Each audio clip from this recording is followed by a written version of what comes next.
My name is Todd Ruja with Bywise Auto Parts. We're going to talk about a tech tip when working on a 2014 Toyota Highlander TPMS problem.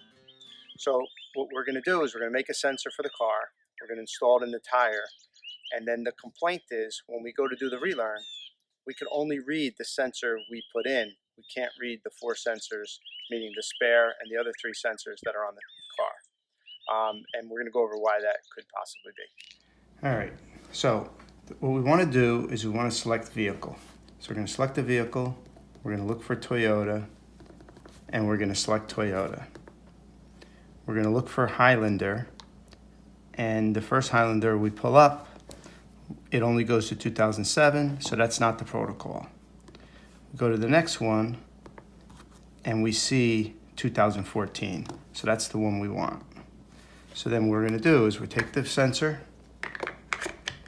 throw it in the tool, select it, do program new sensor, program in the cradle, which it is, and now it's going to make this sensor a Toyota Highlander sensor. And it's going to tell you the part number that's on the original sensor, and now we're good. We make that sensor. So now we're going to take that sensor, we're going to put it in the tire. When we go to do the relearn procedure, we only find out that I could read the sensor I made, but I can't read the other 3 sensors that are on the car. So now that's the complaint. I made a sensor, I could only read the one I made, but I can't read the other 3 on the car. So I go back in to figure out why that could be. So I go back in and I find out that I see that there's 2 more options for Toyota Highlander. So I go to this one, and here you go, another 2014. So it could have been that one. I go down here to the next one, and there's another 2014. So I had 3 possible protocols that I could have chose, and I obviously chose the wrong one.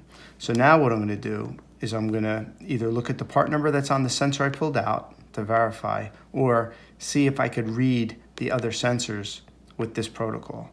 So let's say that happens. I find out that this is the protocol I wanted all along. Now I have a sensor in the tire that was programmed to the wrong protocol. So what I do now is I select the right one, select it again, and go down and go to program new sensor. Now I have the option to do in the cradle or wirelessly. Wirelessly means I could change that sensor while it's in the tire. So then I could actually leave it pretty close to here, do wirelessly, and now I'm going to change the sensor that's in the tire to a different protocol. They all should match. I should be able to read them all, and the problem's resolved.